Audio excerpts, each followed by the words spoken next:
Hello, everybody, and welcome to another round of the Essential Leadership Cycle podcast. I'm your host and intentional leader, Rob Fisher, and I'd like to welcome today Neal Muggleton of Noise Smart. Neal and I got together as we were talking about some of the challenges to health and well-being and wellness that sound, which we in the U.S. here that's a fairly large problem of the chronic form. And as somebody that came from a naval background that sat in engine rooms for 10 years, I have some noise challenges. So, Mm. Neal, if you'd like to introduce yourself and we'll get to talking about a little bit about what you do and why we came together on this important topic. Absolutely. Hi, Rob. Thanks for having me on. I'm Neal Muggleton. I work with a company called Noise Smart. We're based in Oslo, in Norway, and our whole reason for being is to help prevent occupational noise-induced hearing loss.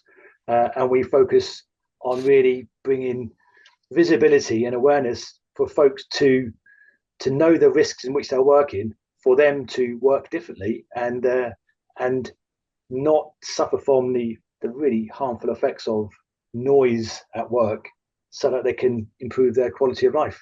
I've worked in noise cancellation and noise reduction technologies for the last 30 years across aerospace, defense, and industrial sectors as well. So, active cancellation, active noise and vibration cancellation, along with passive PPE and other smart technologies.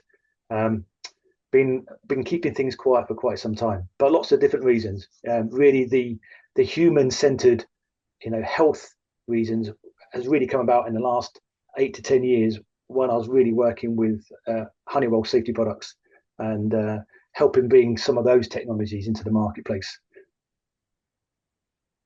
Well, I think what we got started on was how, my hearing was affected by those engine rooms and working in power plants and how the technology has now advanced to where we don't just tell people wear your hearing protection, wear your earmuffs, or wear your whatever those things are called, earbuds Yes.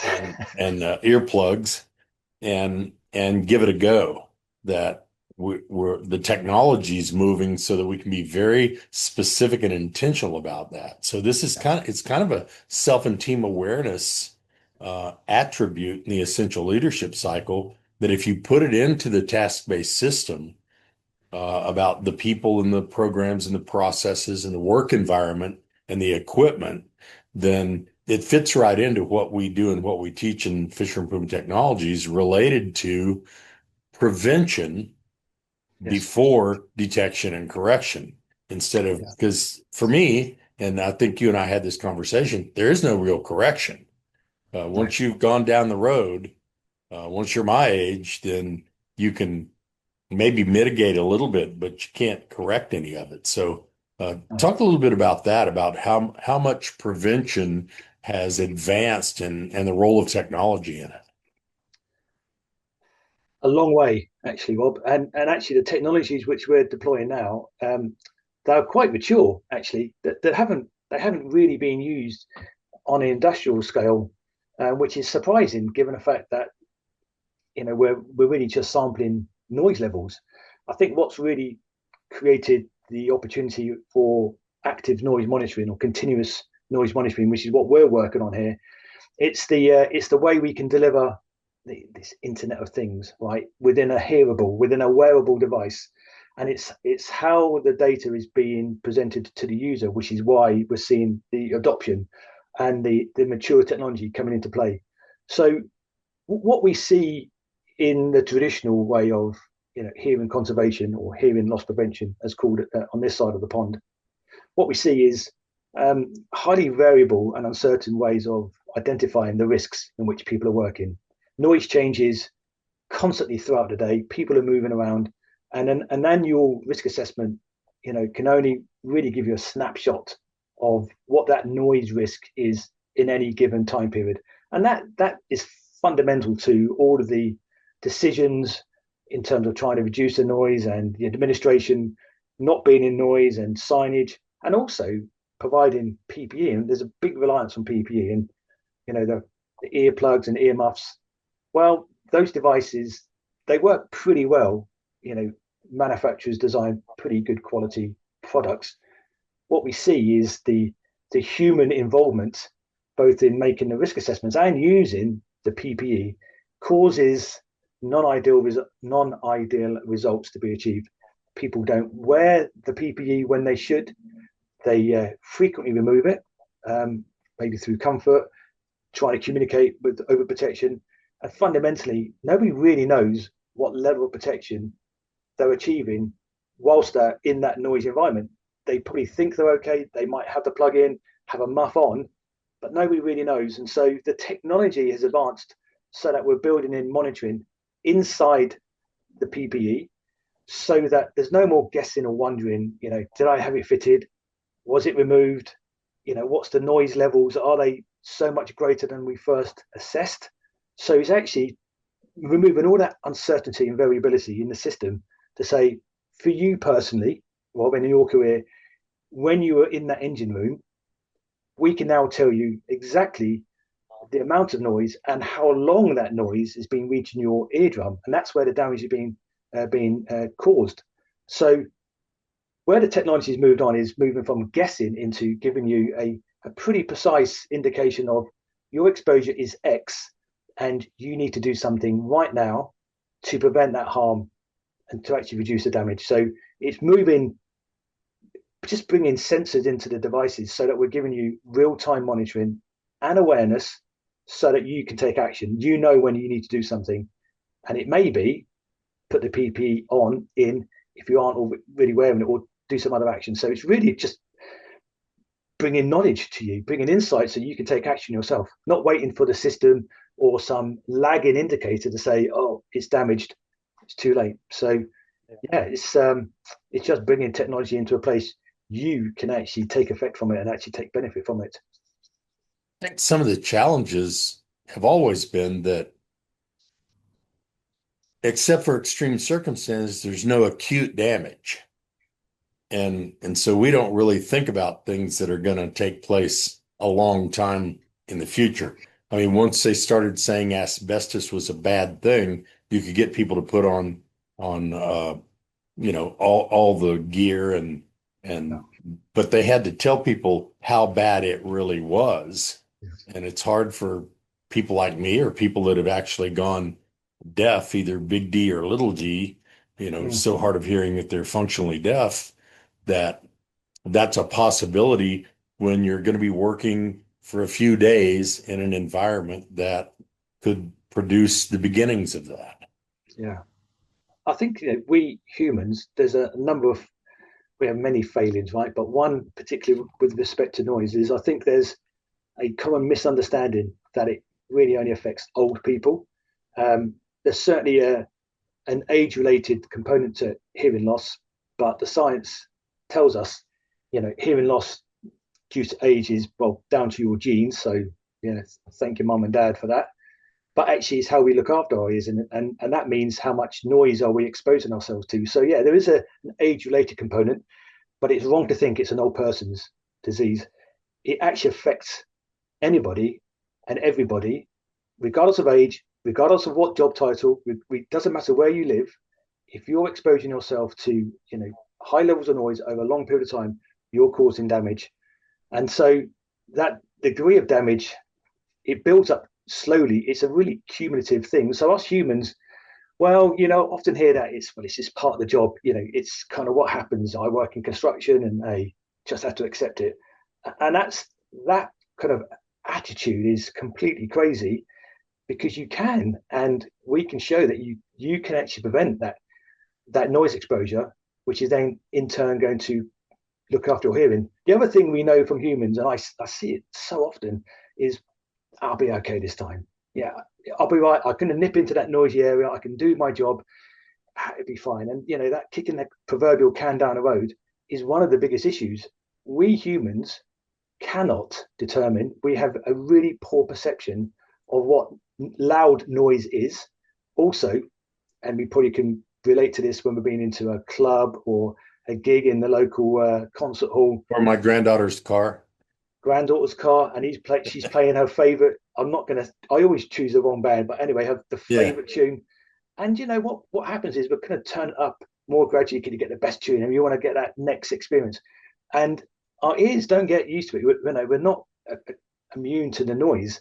Our brain is compensating for it, which is really part of the reason when we go out and recreationally being exposed is we think we're okay, but we're not. So we can't determine what is loud and what isn't loud. People think it hurts, it doesn't hurt. We're not very good. And what we definitely can't do, us humans, we can't calculate the cumulative exposure. Impossible.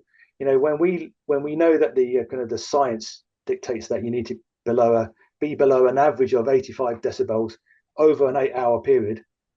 Yeah, I can't do it for 10 minutes. So us humans have no idea what we're actually working in. So we're basically taking these risks based on gut feeling. I'll be okay this time. And actually, by the time it starts creeping up and we see this hearing loss appearing in your audiometric tests, maybe you're recognizing the symptoms of it anyway, getting shouted at, the TV's up too loud, etc. We often ignore those signs. It's when we go for a hearing test or struggling to hear on the telephone. And once the damage has presented itself, that's it. As you said, there's no going back. It's permanent. And we can see people using hearing aids, and that gives you some ability, like me wearing glasses. I can now see, but I wish I wasn't wearing glasses. Same for hearing aids. They can help, but they're never going to restore your hearing to a point of where it is without that assistance. So it creeps up and we get to a point when we can't turn it back. There's no fixing it. It's all to do with damage inside the cochlea. Let's talk about some organizational pieces because we've got leaders out there that care about their people, but they've been sold the 85 decibels over 8 hours on average, and they've got a safety rep that goes out and measures that and says, "No, you're good. You're at 82." Yeah. And they do that hearing assessment. What can leaders do, and how can they use the information that you guys have or can get for them to be a little bit more proactive for the wellness issue of loss of hearing? So depending on where or how those risk assessments are being conducted, it's taken a much wider time period and looking at all the variations of where are people working and recognizing that no 2 days are the same. People work closer to the noise source than often we assess. When we're being assessed, when there's someone standing next to me with a sound level meter making a measurement, well, Hawthorne experiments dictate that we all behave differently when we're being assessed, right? So we're going to need to recognize that there's fundamental limitations in understanding what our baseline is. And so I think organizations need to take a more conservative view on what those results give us. The other thing is when we take those noise measurements is how long are people really working in that noise area? We make big judgment calls on, is it 1 hour today? It might be 3 hours. So what I would say from an organizational perspective is actually look at what that data is and apply it to what a 6-month, 3-month period could look like. And so actually that number it's per the OSHA or the UK HSE regulations, but what do we really need to do to reflect what the actual variations and human failings are in this? So adopting a more conservative limit is really, in my perspective, the way to go to actually accommodate all of those issues around identifying the risk, but also recognizing that if we are relying on PPE, which we don't want, it's the last point. If we can't engineer out the noise at source or find some other control mechanisms, and we are relying on PPE, is recognizing that so frequently it's not giving us the protection which the sticker on the side of the box says. So is adopt a different limit and not just follow what the kind of national regulatory standards are saying. That's what I would first say, and recognizing that we're all different, but then taking in this much wider sampling period to really reflect over that longer period of time what does exposure really look like? What does exposure look like for the individuals? Because no two jobs are the same. If I repeat this task tomorrow, you bet I'm going to have a different exposure because I'm leaning into the machine, or I've taken a telephone call, and yeah, I shouldn't, but I've taken the plug out. I've spoke to my colleagues about the football game. We really need to take a bigger perspective to see what that kind of behavioral component is as well. And that's really it, is us humans are creating the variations in what our exposures are, and the current systems don't reflect that. So encouraging our leaders to actually look at taking a wider, longer sampling period to see what it actually looks like over a much more representative operational conditions. That's really, I think, the biggest message I would pass over now. Small snapshots give us a really small window, which we're basing a huge amount of effort and protecting a really important sense. So has the technology advanced on the wearables enough to where that individual that needs a phone call can keep the protection in and still take the phone call? Or if my big thing was I couldn't hear my supervisors talking to me or Yeah, my peers talking to me without pulling my earplug out, yeah, which, exposed me, but at least I could hear the people. I wasn't thinking yes, about the exposure. I was thinking about the instantaneous need to hear the people. So whether it was a absolutely. radio call that is just a minute, let me pull my hearing protection out, or is the technology advancing so that it's almost like your earbuds on the plane where you can hear the flight attendant, but you can't hear the noise of the plane? Have we gotten that far?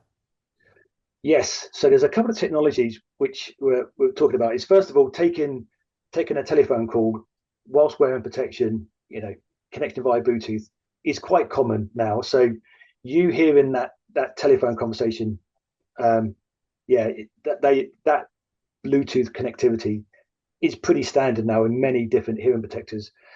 One of the challenges from an industrial setting, I mean, we've used all of our earpods of all the different brands, and they're pretty good at taking out the background noise when we're on a Zoom call or Teams call.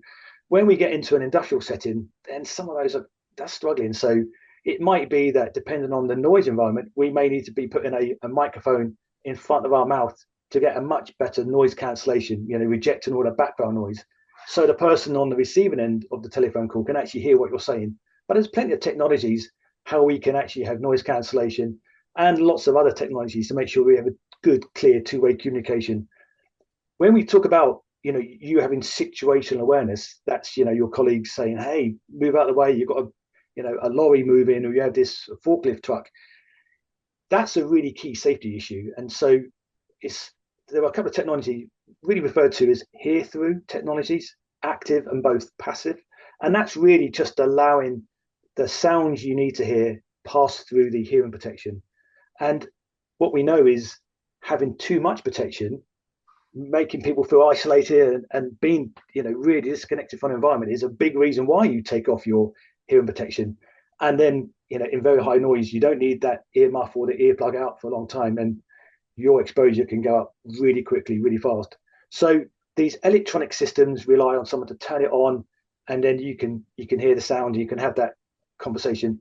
They have you have a function built in which limits how much noise can pass through that electronic circuit. So that gives you a level of safety as well. You have really loud bangs, impulsive sounds when you have that system activated. Then they're going to be limited, so you're not going to be having those loud impulse sounds amplified coming through the headset.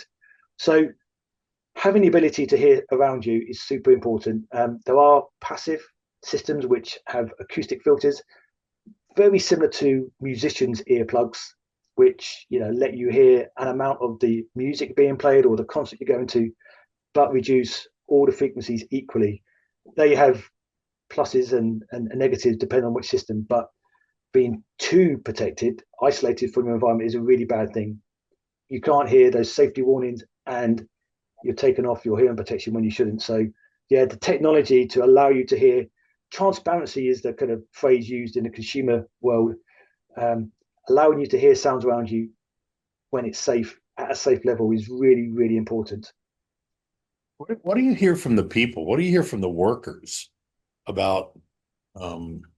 trying to move to a different technology from what they're used to. Maybe somebody's been there 10, 15 years. They're used to the earplugs and the headphones, but now it's time to take that next step and to bring the next generation of people into it. What are the workers saying about the both the wearable and the technologies in general?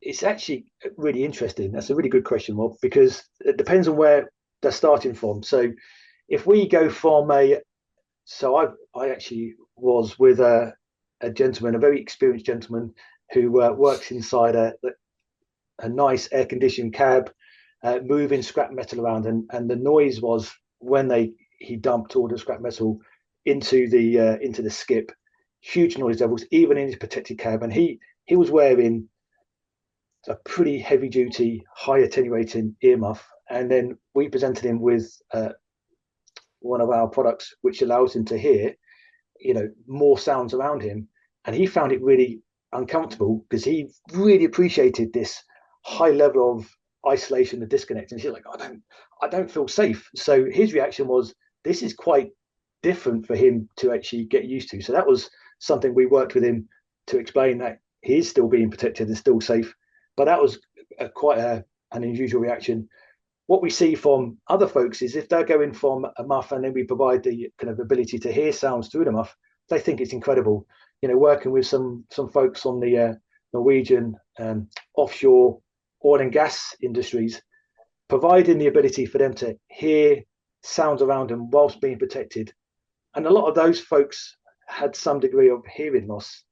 It was like switching the light on in the darkness. It was incredible reaction that they could actually be protected and hear all this sound as well. So theirs was a really easy win, very profound reaction. And what we see from folks going from no monitoring to actually having this awareness is actually really positive. Um, it's quite revealing. People have this perception that they're doing okay. They've got the plug in. They've probably been through some training and they think they're doing okay. So the first reaction is shock. It's shock that they're being overexposed to the degree and they had no realization. So once they get over that shock, they actually really appreciate that this is looking out for them. And actually, when the device beeps and tells them, they can take action. So they really like the fact that they don't have to wear the plugs when it's not noisy. So they can actually have the device on, but not have the device in their ears. And so they can use it in a different way. And they really appreciate not having to wear the hearing protector all of the time, often when they don't need it. So they really like the fact that they can work differently and just put it in or do something different when the device tells them. So it creates a different way of operating. The I don't know whether it's what it's like in the UK, but here in the US, the organizations seem to be held accountable for long-term hearing loss um, as an occupational hazard, regardless of where the long-term hearing loss came from. Is that the same in the UK and some other Yes, countries?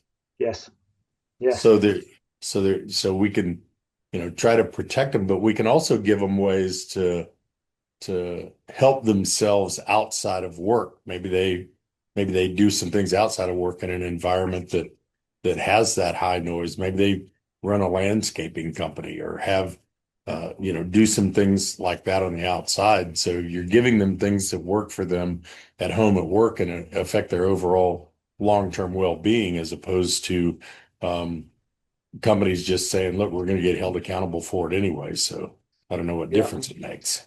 There's a couple of things there, Rob.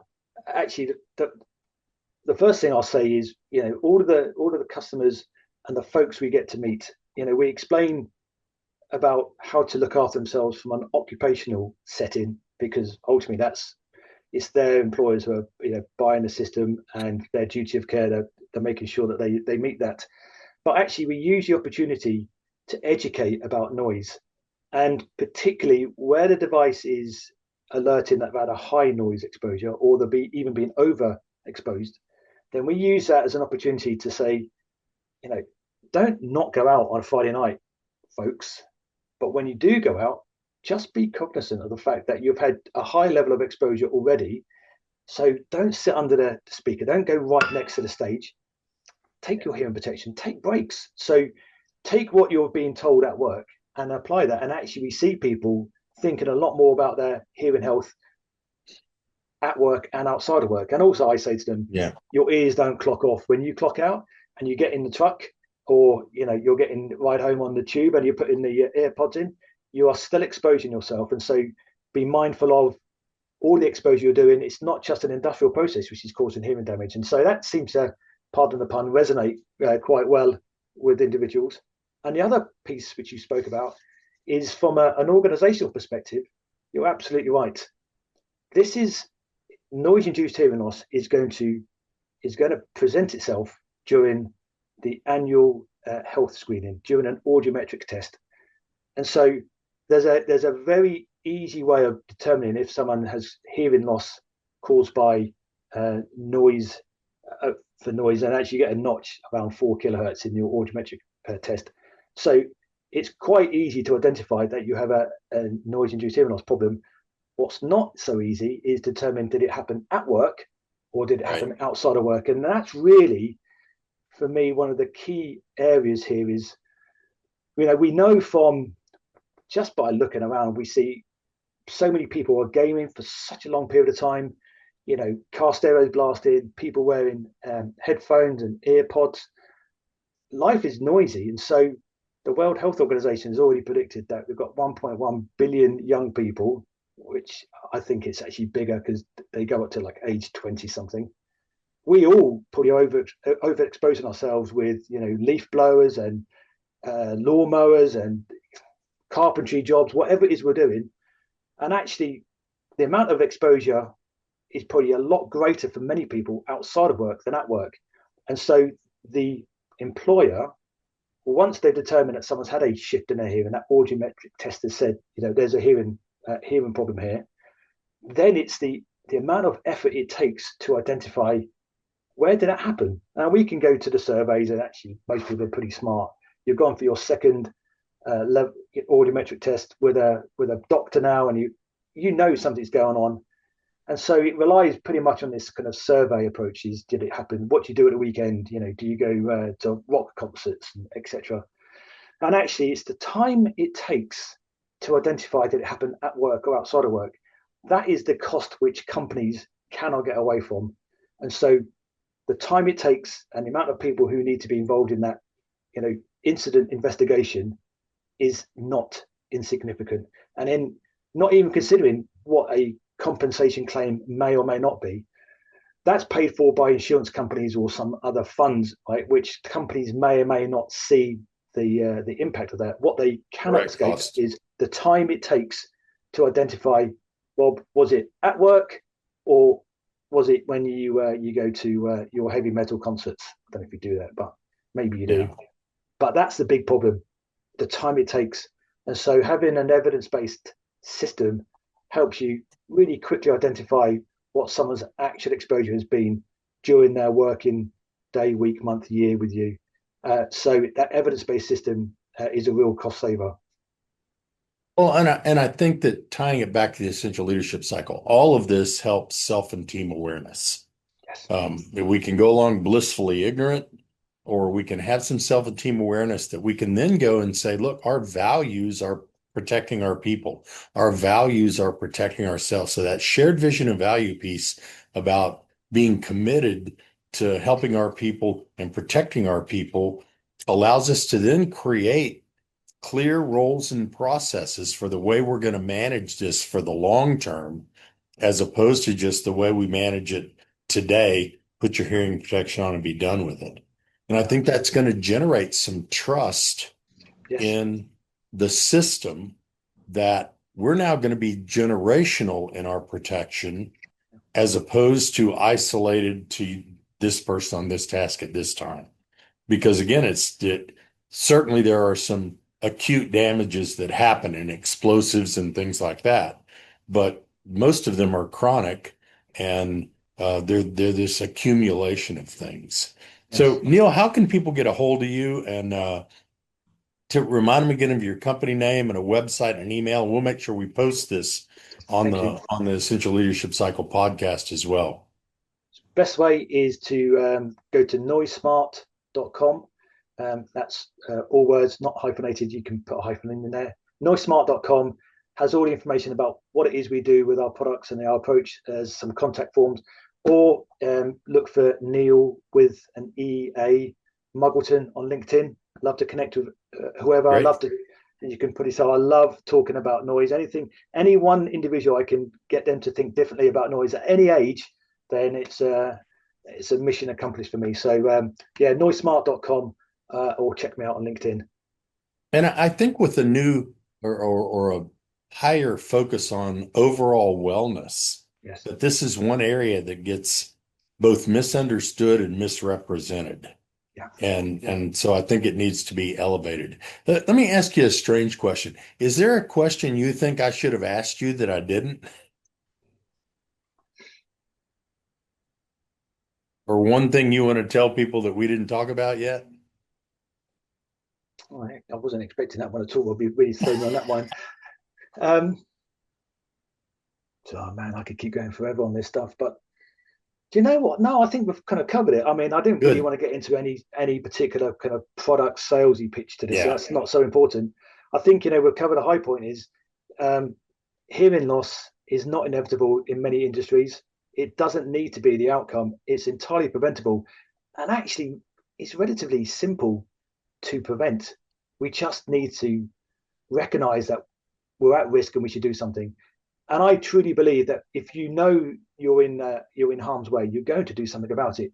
The reason people are losing their hearing right now is because they don't know.